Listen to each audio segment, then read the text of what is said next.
प्रसाद लाकर कोई चढ़ा देता है, चाहे किसी का भी हो, राजा रंग 5वें अध्याय का गरीब हो अमीर हो, बड़ा आदमी हो छोटा आदमी, इसको प्रसाद मानना चाहिए। प्रसाद का पूरा मतलब होता है प से प्रभु, सा से साक्षात और द से दर्शन। ये तीनों अक्षरों को मिला दीजिए, बन जाता है, इसका नाम हो जाता है प्रसाद। एक राजा अपने प्रजा को बेटा मानते थे, राजा तुंगध्वज उनका नाम था। गलती से प्रसादों को नहीं खाया, क्या समझ करके कि गरीब का है। राजा के भगवान विष्णु उसी समय राजा को सजा भी दे दिया। क्या सजा दिया कि राजा के 100 बेटे 100 को भगवान विष्णु उसी समय जिंदा मार दिया। एक कहानी इस प्रकार, राजा तुंगध्वज घोड़े पर सवार हुए, अकेले घने जंगल में गए, वहां सारे बनेले पशुओं का संहार कर डाला। जब उनका शिकार पूरा हो गया तो राजा जंगल के रास्ते से लौटते समय कुछ बाल बाल के बच्चे भैंस बकरी चराने वाले खेल खेल में भगवान विष्णु की मिट्टी की मूर्ति बनाकर जंगल से फल तोड़कर बच्चे लोग प्रसाद बनाकर भगवान विष्णु की पूजा कर रहे थे। राजा सारी व्यवस्था देखा लेकिन वहां रुका नहीं। कुछ दूर गया, एक पेड़ की छाया में बैठ गया, भगवान को नतमस्तक भी नहीं हुआ। सारे बच्चों ने देखा, देश का राजा जंगल में आया है, प्रसाद दुनिया में भर करके बच्चे लोग वहां पहुंचे। बोले राजा पहला प्रसाद आप खाइए तब हम लोग खाएंगे। राजा ने बच्चों को जवाब दिया, भिखारी हो, 5वां अध्याय सुनो। पानी भी नहीं पी सकता।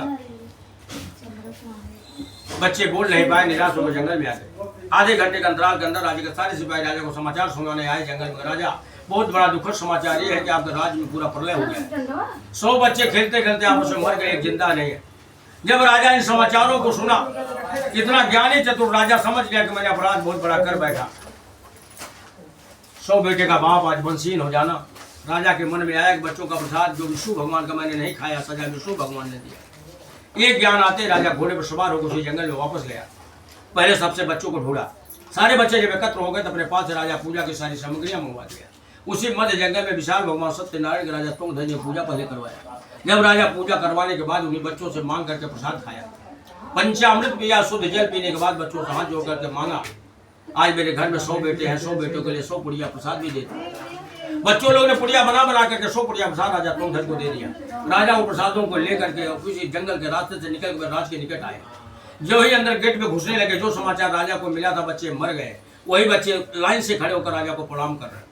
अब राजा प्रभु की लीला जान गया, इनकी महिमा को समझ गया कि इनके अंदर कितनी ताकत है, कितनी शक्ति है। ये किसको कब कभी भी छप्पर फाड़ उठा के दे देते हैं। अब इनको जरूरत पड़ा कभी भी किसी को ले जाकर के किसी के ही बगल में चौराहा है, उसी चौराहे को उल्टा भी खड़ा कर देते हैं। इनकी माया का न ज्ञान किसी को होने वाला न होता है। राजा पहले सारे बच्चों को लाइन से बैठाया और समझाया कि बेटा कभी ऊंच नीच का भाव मत रखना, प्रजा की सेवा, भाइयों का प्रेम, 2 भाई हो, 5 भाई हो, 10 हो, 100 हो, अगर आपस में प्रेम है तो कोई बाल बांका नहीं करेगा। प्रेम है तो उसी जगह धन आ जाता है, जहाँ पर धन आ जाता है मुझे सारी सफलताएं मिल जाती है। राजा अपने बच्चों को ये सब कहानियां समझाते और भी समझाया कि कभी भी ये मत सोचना बड़े बाप का बेटा हूँ, राजा का लड़का हूँ, कुछ भी कर डालूंगा। अगर नाम कमाना है तो अच्छे कर्मों को करना पड़ेगा बेटा। कई लोग ऐसे हैं मरने के बाद 50 साल तक लोग उनका गुणगान करते हैं। कई लोग ऐसे हैं जिस दिन आधा शरीर में जान बचा है तो भी गाली शुरू हो जाती है, अंत में जीवन भरे तो गाली ही खाता रहता है। राजा ने कहा नाम के लिए एक छोटी सी कहानी अपने बच्चों को राजा ने समझाया कि गांव में दानचंद नाम का एक आदमी रहता था, कभी भी दान पुण्य नहीं करता था। उसकी पत्नी जब कहीं भी पूजा पाठ या कहीं जाने के लिए मंदिर वगैरह कहती थी, कुछ बहाना ढूंढता है, आज मुझे मीटिंग है, आज मुझे यहाँ जाना है, गाँव में न्योता है। संजोग से पूरे गाँव वालों का आपस में विचार बना के गंगा घाट इलाहाबाद स्नान करने के लिए चलते हैं। कुंभ के नहावन के लिए तैयारियां पूरे गांव वाले की जब सुनकर उसकी पत्नी आकर अपने पति के पास बोली आप भी तैयार हो जाइए, सारे गांव वाले चल रहे हैं, आप भी चल के स्नान कर लीजिए, पाप धुल जाएगा। उसका पति दानचंद ने क्या जवाब दिया कि तुम जब भी कोई कहीं भी तैयार होता है झोला उठा लेती हो। वहाँ का कहानी सुनो। वहाँ के पंडा लोग बहुत लूटपाट मचाते हैं, मनमानी लूटते हैं और जो मौका पाया कि जेब में हाथ डाल के निकाल लेते हैं तो पता नहीं पाओगे, वहाँ मत जाओ। बोला इतने गाँव के लोग जा रहे हैं, उनका किसी का चोरी नहीं, तुम्हारा अकेला कैसे चोरी होगा। बहाना ढूंढा कि किसी तरह ऐसा बोल दूंगा पत्नी मान जाएगी, नहीं जाएगी। लेकिन अंत में कई तरह से बहाना करते करते बच में फंस गया। बोला मैं चलूंगा, अब शर्त मेरी सुन, मुझे पैदल लेके चल, मेरा बस का भाड़ा रेलवे भाड़ा नहीं लगना चाहिए। सारे गांव वाले जा रहे हैं, जाने दे। गांव वाले चले गए। दानचंद की पत्नी उसका अपने पति को पैदल लेके गई। कहाँ? गंगा घाट। गंगा घाट के किनारे पंडा लोग सारे गाँव वालों की पूजा करा रहे थे। गाँव वाले 10, 20, 25, 50 रुपया दक्षिणा के तौर पर पंडालियों को दे रहे थे। देखे खड़े खड़े देखा वह दानचंद, अगर मैं यहाँ खड़ा रहूँगा, बोला भैया गाँव को तुम भी हो, आ जाओ, बैठ जाओ, तुम भी झोल कर दो। वो मेरे से भी पंडा ले लेगा, इसलिए मैं आज वहाँ जाऊँगा जहाँ आज मुझे कोई पंडित और पंडा न मिले। उसके दिमाग में आया कि मुर्दा घाट, जब कोई मुर्दा लोग आते तभी वहाँ पंडित पंडा दिखाई देते हैं।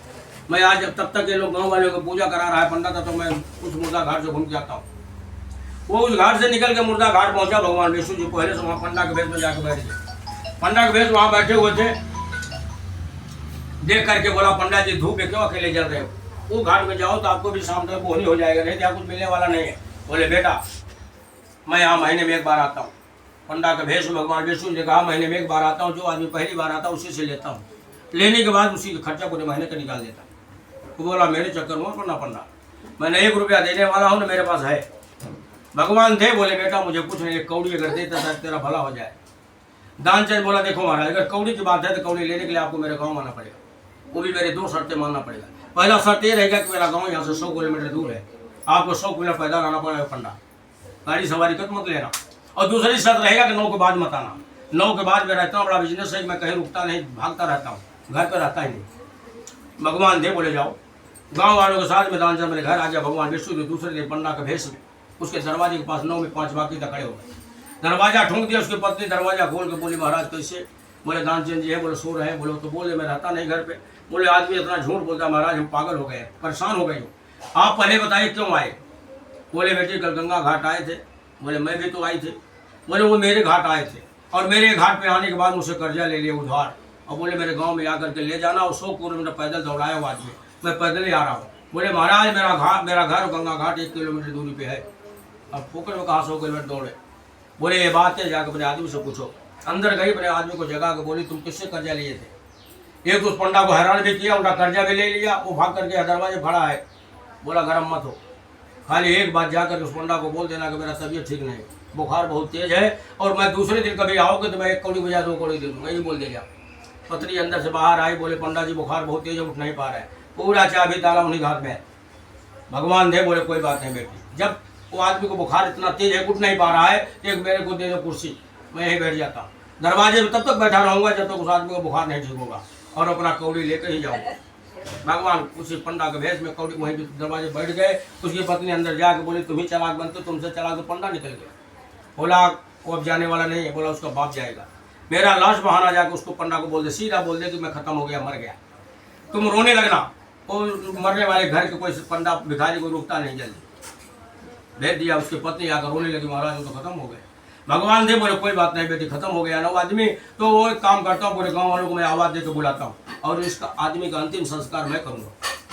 भगवान विष्णु जी पूरे गांव वालों को बुला के खड़ा कर दिया। गांव वालों को आवाज सुनकर सांस खींच लिया, और गांव वालों के सामने भगवान विष्णु जी ने कहा पंडा के भेष है। गांव वालों, कितना धर्मात्मा आदमी आज तक मैंने कहीं देखा नहीं। ये आदमी मरने के बाद देख रहा हूँ स्वर्ग की सीढ़ी से स्वर्गलोक को जा रहा है।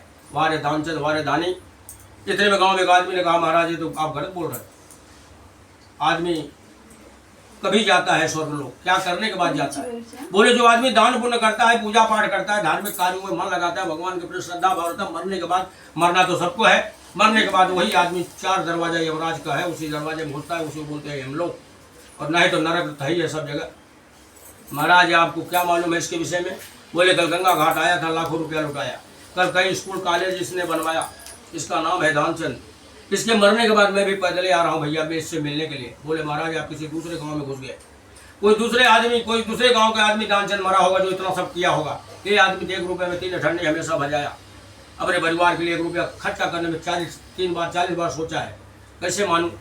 बोले गाँव वाले बातें छोड़ो, खाली एक बात तुम लोग करो, अगर इसकी भलाई चाहते हो तो इस आदमी की भलाई मैं कर दूँ, खाली मैं इसके कान में जाकर कुछ बोल दूँ, ये आदमी स्वर्ग चला जाए।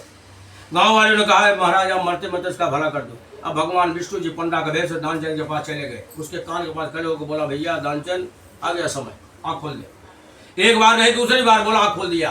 आँख खोल करके देखा वही पंडा जो गंगा घाट में मिला था, फिर आँख बंद करने लगा। भगवान विष्णु जी थे पंडा के भेष, बोले बेटा यहाँ बंद मत करो, आज यहाँ तुम पूरा आँख खोल के रख, आज मैं तेरे से मांगने नहीं तेरे को देने आया हूँ, पूरे गाँव वाले के सामने खुल के मांग, अगर मैं आज नहीं दे के गया मेरा नमाज के बाद पंडा रहे। उसी गुस्से में बोल बैठा पंडा जी मैं आपको सुबह 9 बजे देख रहा हूँ, मेरे पीछे हाथ धो के पड़ गए हो, अगर आपको देना है केवल मेरे एक छोटा काम कर दो। बोले क्या करना रहेगा? बोला जो आपको कौड़ियाँ लेना है उसे आप माफ कर दो। भगवान विष्णु जी का 1 कौड़ी के लिए इतना बड़ा ड्रामा किया, वही माफ कर देता हूँ। इस तरह राजा अपने बच्चों को समझाते समझाते कई कहानियाँ, कई सालों के पश्चात स्वर्गवास को चले गए, बच्चे राज को चलाने लगे। इस तरह भगवान श्री सत्यनारायण की पूजा कथा वार्ता सकल मनोकामना को ये पूरा करने वाला व्रत है। सिद्ध मनोरथ हो सदा व्रत पूजा करता जो नरक बंधन हो, कितना बड़ा कष्ट, उनका नाम है भवहारी भगवान विष्णु जी। मोह माने कष्ट, हर माने हरते, विष्णु भगवान नाम है। कलयुग मृत्यु लोक में ये प्राणियों की रक्षा करते। जहाँ कहीं पूजा का निमंत्रण मिले वहाँ अवश्य पधारिए, जाइए और उनके पंचामृत प्रसादों को ले, जिनके हाथ देर अंधेर नहीं। जो लोगों ने पूजा किया उनको फल भगवान विष्णु ने दिया। ये जो हम आज कर रहे हैं अगले जन्म के लिए हो रहा है, न कि इस जन्म में। अगले जन्म में मैंने क्या किया था, मनुष्य बना। आइए जन्म में क्या करके जा रहा हूँ, अगले जन्म में मनुष्य बनूं या कीड़े मकोड़े गाय भैंस जानवर बन जाऊं, कोई भरोसा नहीं। जो लोगों ने पूजा किया उनको क्या फल मिला। सदानंद भिखारी ने पूजा किया, मांग करके लाया, बेचा, अगले जन्म में जन्म लिया, गरीब ब्राह्मण के घर में जन्म हो गया। लेकिन घर वालों ने नाम क्या रख दिया उसका, सुदामा। यही सुदामा कहाँ पहुंच गया, भगवान श्री कृष्ण का परम मित्र बना। आज लोग कहते हैं सुदामा गरीब था, भिखारी था, लेकिन नहीं, उसी जगह भगवान श्री कृष्ण होते आज के तारीख में। स्वयं भगवान श्री कृष्ण को सुदामा ने बचाया।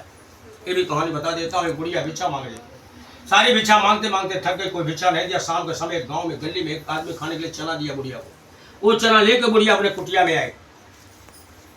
रात हो गई थी, खाते सोते समय उसने खाया नहीं और चने के पुटरा को अपने सिरहाने के नीचे दबा कर सो गई। रात में उसी कुटिया में दो चोर घुसे। दोनों चोर ने चारों तरफ ढूंढा, कुछ नहीं मिला। बोले बुढ़िया लोग चालाक होती है, अपना सोना चांदी अपने सिरहाने में दबा के सोती है। हाथ डाल करके चोर लोग ढूंढने लगे, वही चना का पुटरा हाथ में लग गया। चोरों ने सोना चांदी समझ के खींच के निकाला और लेके भागे। भागते भागते आगे जाकर संदीपनी मुनि का आश्रम आया। उसी आश्रम में भगवान श्री कृष्ण और सुदामा उस समय शिक्षा ग्रहण करने आए और सुबह उठ करके गुरु माता वहां रहने वाली झाड़ू मारते। ये चोर लोग भाग रहे थे जल्दीबाजी, पता नहीं चला चना का पुटरा वही गिर गया था।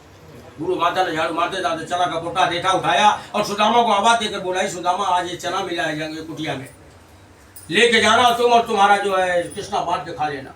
उधर बुढ़िया का सुबह हुआ, बुढ़िया देखी चना गाय, उसे श्राप दे दिया, जो भी चना खाएगा तो दरिद्र और भिखारी बन जाएगा। सुदामा के हाथ में आते हैं, इतना ज्ञानी था कि मालूम पड़ गया कि चने में श्राप लगा है। जंगल में भगवान श्री कृष्ण ने खाने के लिए कितनी बार मांगा, लेकिन सुदामा एक भी चना खाने को नहीं दिया, सारा चना स्वयं खा गया। ये लीला भगवान श्री कृष्ण को मालूम था, जिसके कारण भगवान श्री कृष्ण सुदामा को वैकुंठ धाम क्या उठा करके मोक्षी प्रदान कर लकड़ी बेच कर पूजा सुनो लकड़हारा। अगले जन्म में केवट के घर में जन्म लिया। यही केवट भगवान श्री राम को अपने नौका में बैठा कर गंगा पार कराया। मांगी नाव ने केवट आना और कहे तुम्हार मरम में जाना। पानी कठौता भर ले जाओ, कठौते के पानी में भगवान श्री राम के चरणों को केवट ने धोया और भगवान श्री राम उस केवट को भवसागर से ही उतार दिया। उल्का मुख नाम का राजा लड़के के लिए पूजा व्रत किए थे। अगले जन्म में महाराजा दशरथ हुए। राजा दशरथ को 4 पुत्र वृद्धावस्था में मिल गए, राम लक्ष्मण भरत शत्रुघ्न। प्रहलाद जी का पूजा करके राजा दशरथ भी स्वर्गवास को चले गए, बचा साधु बनिया। ये विपत्तियां झेल के जो अपने घर में पूजा किया, अगले जन्म में बहुत बड़े राजा के घर में जन्म हुआ। पूरे राज्य का राजा बन गया, नाम पड़ा राजा मोरध्वज। दानी प्रतापी राजा बन गया। पूरे विश्व में ढिढोरा पिटवा दिया, मेरा राज कोई गरीब कोई ब्राह्मण कोई भिखारी भूखा न रहे। मनमानी मेरे राज में घुसे लेके जावे। इन दान वीरता को जब भगवान श्री कृष्ण ने सुना, राजा मोरध्वज की परीक्षा लेने के लिए ब्राह्मण का भेद धारण किया। रस्सी से बंधा शेर, अर्जुन और इंद्र को शेर बनाकर घुसे। राजा ने पूछा ब्राह्मण क्यों मेरे पास आए, मेरे दरबारी मेरे वॉचमैन मेरे सिपाही अगर देने में कोई आनाकानी किया तो बता दो। बोले राजा मेरा शेर भूखा है और इसका जिद है, राजा के हाथ का दिया चीज खाऊंगा। राजा बोले मांगो पंडित, आज जो खाएगा मैं खिला दूंगा। भगवान श्री कृष्ण राजा मोरध्वज के इकलौता बेटा मांगा, आपका एक लड़का दाहिने अंग का मांस मेरे शेर को खिला दो, जानू कि आप दानी और प्रतापी राजा बन गए। राजा मोरध्वज ने कहा क्या मांगा पंडित, छोटी चीज ले जाओ। भगवान को आश्चर्य हुआ, शर्त रख दिया कि राजा अपने रानी को बुला कर आरा मंगवा दो और तुम तुम्हारी रानी मिलकर इकलौते बेटे को आरे से चीर दो। आरे से चीरते समय किसी की आंखों में आंसू नहीं आना चाहिए। इन शर्तों पर भी राजा तैयार हो गए। जब जो ही आरा उठाया, लड़का जोर जोर से रोने लगा। आंसू को देखकर चीरने के पहले रोने लगा। आंसू को देखकर भगवान श्री कृष्ण ने कहा ब्राह्मण के भेष में राजा ये झूठा मांस मेरा शेर मुंह नहीं लगाएगा। आज से राजा में भिखारी हो गए, आपका शर्त खत्म हो गया, चौराहे में जाकर भिक्षा मांगिए। लड़का बोला पंडित जी आपकी भी गलती, आपने क्या मांगा, दाहिने अंग का मांस मांगा था, आज आंसू केवल मेरी बाई आंख से गिर रही है। ये बाई आंख मुझे रुला रही है, भागा मैं ही मिला क्या, पतित मैं ही मिला क्या, दुर्भाग्य मेरा ही खराब था। आपने मेरे पिताजी से पूरी शरीर मांगना चाहिए, जिसके अंदर मेरी बाई आंख बाया हाथ बाया सर। इन बातों को सुनकर भगवान श्री कृष्ण जितना प्रसन्न हो गए कि उठाकर सारा वैकुंठ धाम उसी राजा को उसी समय समर्पित कर दिया। यही राजा के लिए जन्म में जन्म लिया, उसका नाम पड़ा राजा मनु। आज जो श्रीमद् भागवत कथा होती है, राजा परीक्षित को 7 दिन में सांप काटेगा मर जाएंगे सुखदेव जी महाराज। राजा परीक्षित को इस श्रीमद् भागवत कथा सुनाया, अंत में राजा परीक्षित भी मोक्ष को प्राप्त हो गए। श्री स्कंद पुराण रेवा खंडे श्रुत कथायाम पंचमोध्याय। प्रेम से बोलिए भज मन नारायण नारायण नारायण। नारायण नारायण नारायण लक्ष्मी नारायण नारायण नारायण सत्य नारायण नारायण नारायण हे कृष्ण गोविंद हरे मुरारी कृष्ण नारायण वासुदेवा हरे राम राम राम हरे हरे हरे कृष्ण कृष्ण कृष्ण कृष्ण हरे हरे बोले वृंदावन बिहारी लाल की जय कृष्ण कन्हैया लाल की जय। श्याम रामचंद्र की जय। पवन सुत हनुमान की जय।